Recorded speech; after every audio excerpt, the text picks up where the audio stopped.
नमस्कार दोस्तों, आज हम आपको संख्या पद्धति पढ़ाने जा रहे हैं और इसमें हम शुरुआत करते हैं दाशमलविक संख्या प्रणाली। दाशमलविक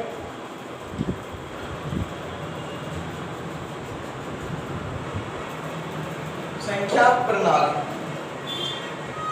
दुनिया की जितनी भी सारी संख्याओं सभी संख्याओं को लिखने के लिए 10 अंकों का होना आवश्यक है और जो अंक होते हैं उनको हम दशमलव संख्या प्रणाली के अंतर्गत लिखते हैं।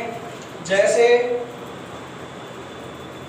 0, 1, 2, 3, 4, 5, 6, 7, 8, 9 अतः इन संख्या इस प्रणाली के अंतर्गत संख्याओं को लिखने के लिए 10 अंकों का होना आवश्यक है। इसीलिए संख्याओं का आधार 10 माना जाता है। संख्याओं का आधार 10 माना जाता है। जैसे कि 9835 ये वास्तव में 9835 जो है ये आया कहां से, इसका वास्तविक रूप है क्या। तो इसी संख्या प्रणाली के आधार पर हम इन संख्याओं का वास्तविक रूप ज्ञात करते हैं। संख्याओं का आधार 10 होता है तो इकाई वाले अंक की घात हमेशा 10 की पावर 0 होती है। ढाई वाले अंक की पावर 10 की पावर 1 होती है। सैकड़ा वाले की 10 की पावर 2 और हजार वाले की 10 की पावर 3 होती है। इसी प्रकार के ये 9835 कहां से आया तो हम इसी के आधार पर ज्ञात करते हैं। जैसे इकाई 5 10 की पावर 0 और 10 की पावर 0 का मान हमेशा 1 होता है। प्लस 3 की पावर 1 का मान हमेशा 10 की पावर 1 का मान 10 प्लस 8 की पावर 2 का मान होता है 100। 10 गुणा 10 100 प्लस 9 की घात 10 की पावर 3 का मान होता है 9 इंटू 10 की पावर 9 इंटू 1000। इसी प्रकार से 9000 प्लस 800 प्लस 30 प्लस 5 जोड़ेंगे तो 9835 यह संख्या का वास्तविक रूप है। और एग्जाम में क्वेश्चन पूछा जाता है कि x, y, z का वास्तविक रूप ज्ञात कीजिए। वास्तविक रूप ज्ञात कीजिए। x, y, z का वास्तविक रूप ज्ञात करते हैं हम इसी नियम के अनुसार। इकाई वाले की पावर हमेशा क्या होती है 0, ढाई वाले की पावर 1 और सैकड़ा वाले की पावर होती है 2। अब पूछा क्या है x, y, z का वास्तविक रूप क्या होगा। तो हम देखते हैं x, y, z का वास्तविक रूप क्या होगा। z इंटू 10 की पावर 1 प्लस y पे 10 की पावर 1 तो y इंटू 10 की पावर 1 प्लस x इंटू 10 की पावर 2। जब इन घातों को खोलेंगे तो x into 100 plus y into 10 plus z। 10 की पावर 0 का मान हमेशा 1 होता है। इसी प्रकार इसका मान आ जाएगा 100 से गुणा x का करेंगे तो 100x plus 10y plus z।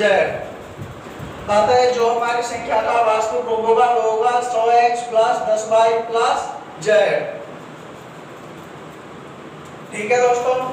इसके बाद आगे चलते हैं हम संख्याओं का वर्गीकरण।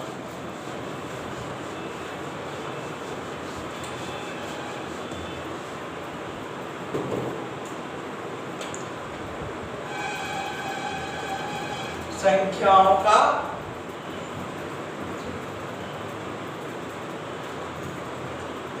वर्गीकरण। संख्याओं के वर्गीकरण में सबसे पहले हम पढ़ते हैं सम्मिश्रित संख्याएं।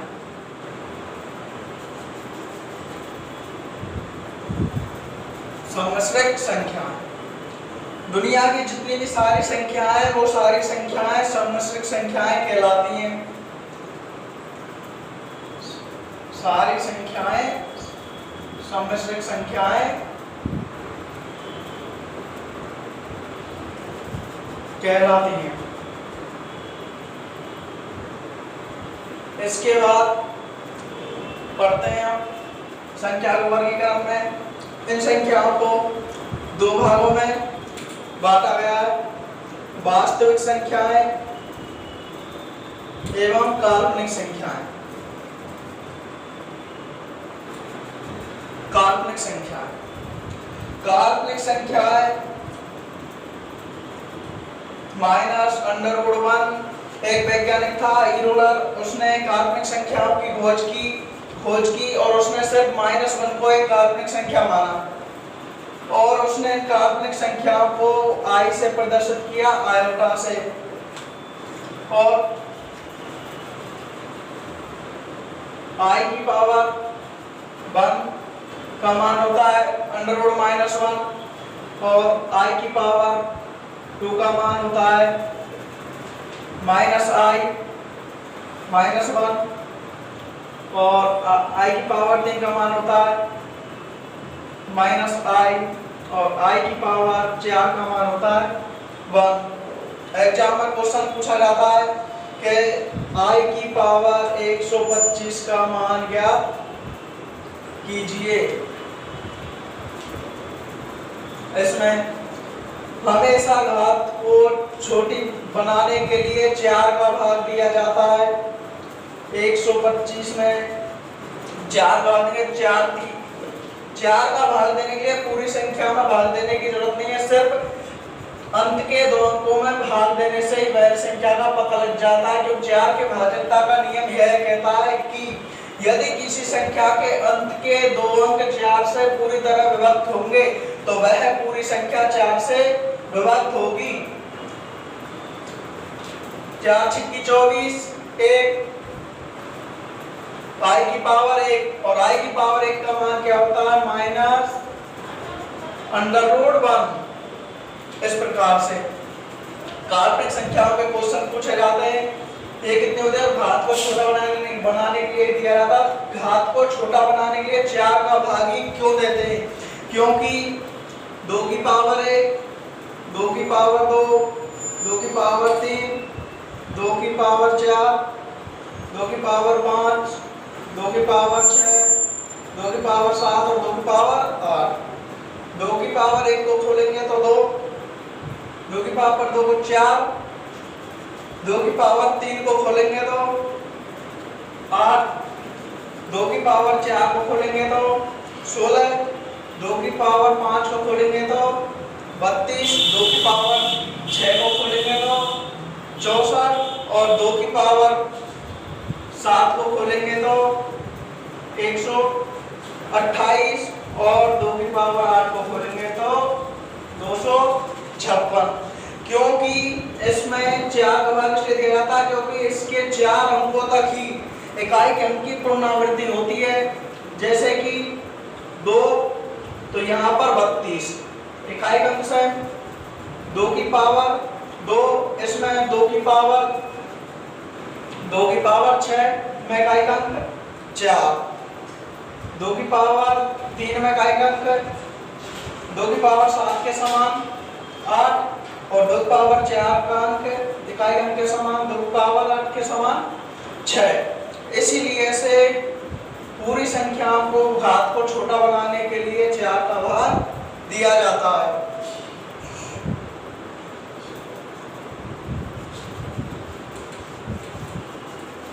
इसके बाद में पढ़ते हैं वास्तविक संख्याएं। वास्तविक संख्याओं को दो भागों में बांटा गया है, परिमेय संख्याएं और अपरिमेय संख्याएं। परिमेय संख्याएं वे होती हैं जिनको p/q के रूप में लिखा जा सकता है, या वे संख्याएं जिसमें किसी भी स्वयं अंक के अलावा किसी अन्य संख्या से विभक्त हो जाती हैं, वे सारी संख्याएं परिमेय संख्याएं कहलाती हैं। जैसे 1, 2, 3 √ 36 √ गुणन 4। अपरिमेय संख्याएं वे संख्याएं जिनमें p/q के रूप में नहीं लिखा जा सकता, या इनके भाग देने पर अंकों की पुनरावृत्ति ना हो, वे सारी संख्याएं अपरिमेय संख्याएं कहलाती हैं। जैसे √2 √3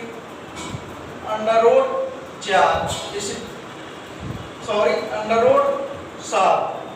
इसी प्रकार से ये संख्याएं बढ़ती जाती हैं, क्योंकि इनके अंकों में भाग देने पर किसी भी संख्या का अंकों की पुनरावृत्ति नहीं होती है।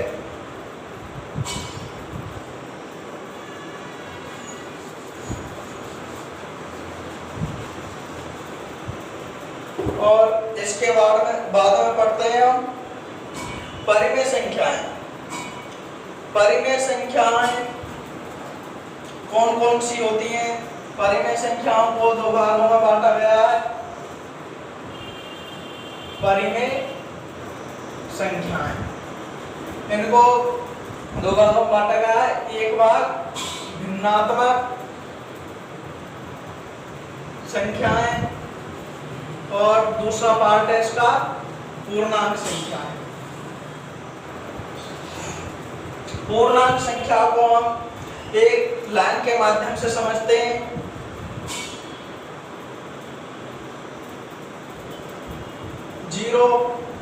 0 से पीछे की तरफ जो संख्या होती हैं वो माइनस में -1 -2 -3 -4, इस प्रकार इससे जो आगे संख्याएं होती हैं वो सारी संख्याएं प्लस में होती हैं। जैसे 1 2 3 4 ... अनंत। जो 0 से पीछे की तरफ संख्याएं आती हैं वो सारी संख्याएं ऋण पूर्णांक संख्याएं कहलाती हैं। ऋण पूर्णांक संख्याएं कहलाती हैं। और जो संख्याएं 0 के बाद में आती हैं वो सारी संख्याएं धन पूर्णांक संख्याएं कहलाती हैं। 0 क्या है? 0 क्या है? 0 ना तो ये पूर्णांक है, ना तो ये धन पूर्णांक है, ना ये ऋण पूर्णांक है। 0 केवल एक पूर्णांक है, केवल एक पूर्णांक है। काफी बताते हैं कि 0 एक सम संख्या है। 0 एक सम संख्या नहीं है, क्योंकि 0 एक केवल पूर्णांक है, क्योंकि यह किसी भी संख्या के पीछे लग के उस संख्या को सम बना देती है। किसी भी संख्या के पीछे लग के उस संख्या को सम बना देती है, इसलिए बता देते हैं कि 0 एक सम संख्या है। लेकिन 0 एक सम संख्या नहीं है, 0 केवल पूर्णांक है। ऐसे इस पर विशेषकर ध्यान दें, तो काफी बार सीधा ही पूछ लिया गया 0 क्या है, और गलती कर देते हैं, 0 को दे देते हैं ऑप्शन में, पहले ऑप्शन में मिलता है सम संख्या है और इसी को भर देते हैं सम संख्या। 0 एक सम संख्या नहीं है, एक केवल पूर्णांक है, क्योंकि ये किसी भी संख्या के पीछे लग के संख्या को सम बना देती है। इसके बाद पूर्णांक संख्या में और संख्या पढ़ते हैं हम सम संख्याएं।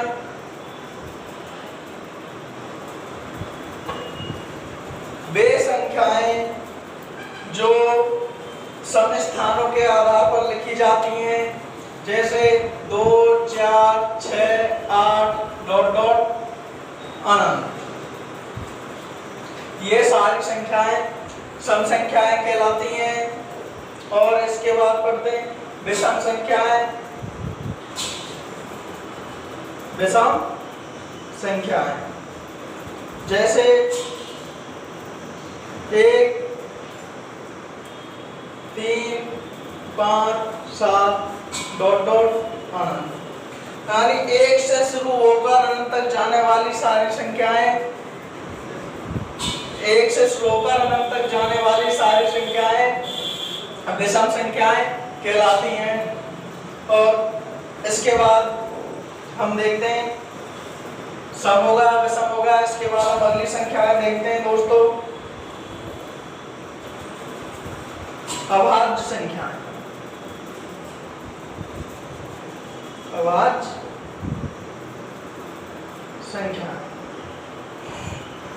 वे संख्याएं जो एक एवं स्वयं के अलावा किसी अन्य संख्या से भाग न जाए या भाज्य न हो, तो वे सारी संख्याएं अभाज्य संख्याएं कहलाती हैं। जैसे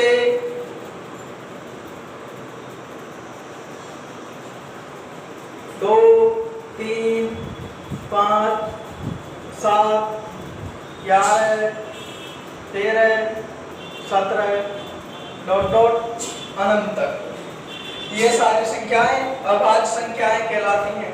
सबसे छोटी अभाज्य संख्या कौन सी है? तो सबसे छोटी अभाज्य संख्या 2। वह सबसे छोटी अभाज्य संख्या कौन सी है जो एक विषम संख्या भी है तो भी 2? देखते हैं अगाड़ी इसी प्रकार से बढ़ते हैं।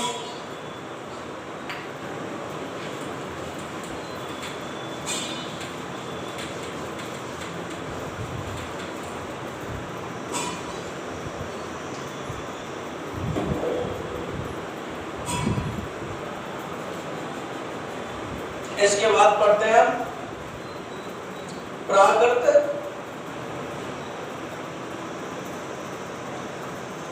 संख्याएं। वे संख्याएं जो हमें प्रकृति से प्राप्त हुई हैं उन संख्याओं को प्राकृतिक संख्याएं कहते हैं। जैसे 1 2 3 4 डॉट डॉट अनंत। यानी 1 से शुरू होकर अनंत तक जाने वाली सारी संख्याएं प्राकृतिक संख्याएं कहलाती हैं। 1 से शुरू होकर 1 2 3 4 अनंत तक जाने वाली सारी संख्याएं प्राकृतिक संख्याएं कहलाती हैं। और इसके बाद में पढ़ते हैं पूर्ण संख्याएं। पूर्ण संख्याएं 0 से लेकर अनंत तक जाने वाली सारी संख्याएं पूर्ण संख्याएं कहलाती हैं, क्योंकि पूर्ण संख्याओं की खोज जब आर्यभट्ट ने 0 की खोज की, उसी के आधार पर पूर्ण संख्याओं को खोजा गया। 0 1 2 3 से लेकर अनंत तक जाने वाली सारी संख्याएं पूर्ण संख्याएं कहलाती हैं। चलो चलो दोस्तों आगे बढ़ते हैं।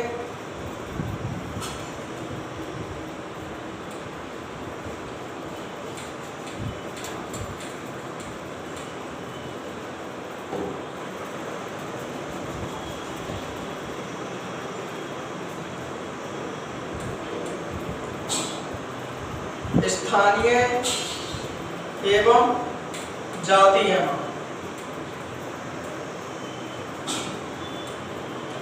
या जातीय मान की जगह अंकीय मान।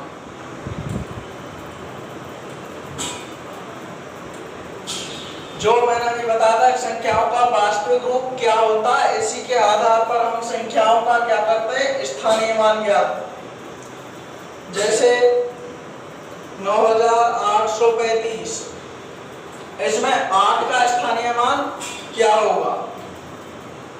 8 का स्थानीय मान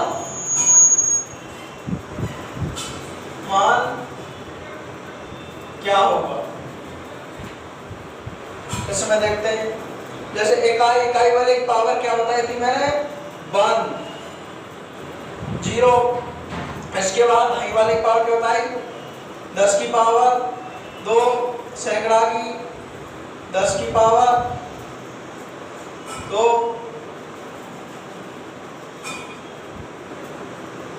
10 की पावर 1, 10 की पावर 2 और 10 की पावर 3। पूछा क्या इसमें हमें 8 का स्थानीय मान ज्ञात कीजिए।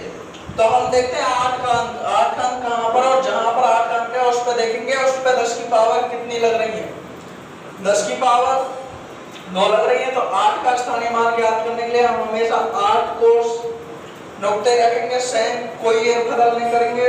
फिर इसके बाद चलते हैं मगारी। 10 की पावर क्या लग रही है, 2।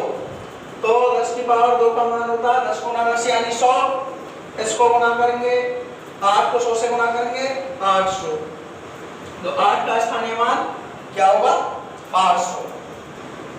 इसके बाद इसी प्रकार जातीय मान या अंकीय मान, अगर वो पूछ लेंगे 8 का स्थानीय मान तो 800, तो 8 का अंकीय या जातीय मान क्या होगा, तो किसी भी संख्या का अंकीय या जातीय मान स्वयं संख्या ही होती है। किसी भी संख्या का अंकीय या जातीय मान स्वयं संख्या ही होती है, इसीलिए 8 का अंकीय मान क्या होगा, 8 ही होगा।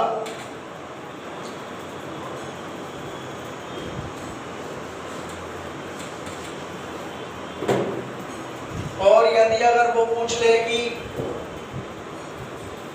10,835 में 1 का स्थानीय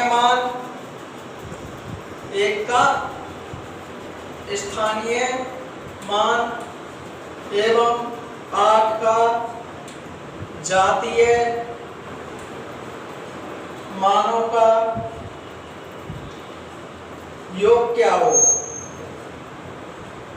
योग क्या होगा। 8 का स्थानीय मान, अब इससे सेम कोई तरीका है, कुछ नहीं करना है। 5 की पावर इकाई वाले की पावर हमेशा क्या होती है, 10 की पावर 0। ढाई वाले की पावर क्या होती है, 10 की पावर 1। सैकड़ा की 10 की पावर 2। 1000 की 10 की पावर 3 और लाख की 10 की पावर 4। इसी प्रकार से अगारी बढ़ते हैं। जैसे कि उसने पूछा हमसे क्या, 1 का स्थानीय मान और 8 के जातीय मानों के अंकों का योग क्या होगा। तो इसी प्रकार से सेम जिस अंक का स्थानीय मान पूछता है उसको सेम रखेंगे, और उस पर कितनी घात लग रही है, 10 की पावर कितनी है, 10 की पावर 4। 10 की पावर 4 को खोलेंगे तो 1 2 3 4 0। जब इसको गुना करेंगे 1 से तो कोई फर्क नहीं पड़ेगा, संख्या पर संख्या सेम रहेगी।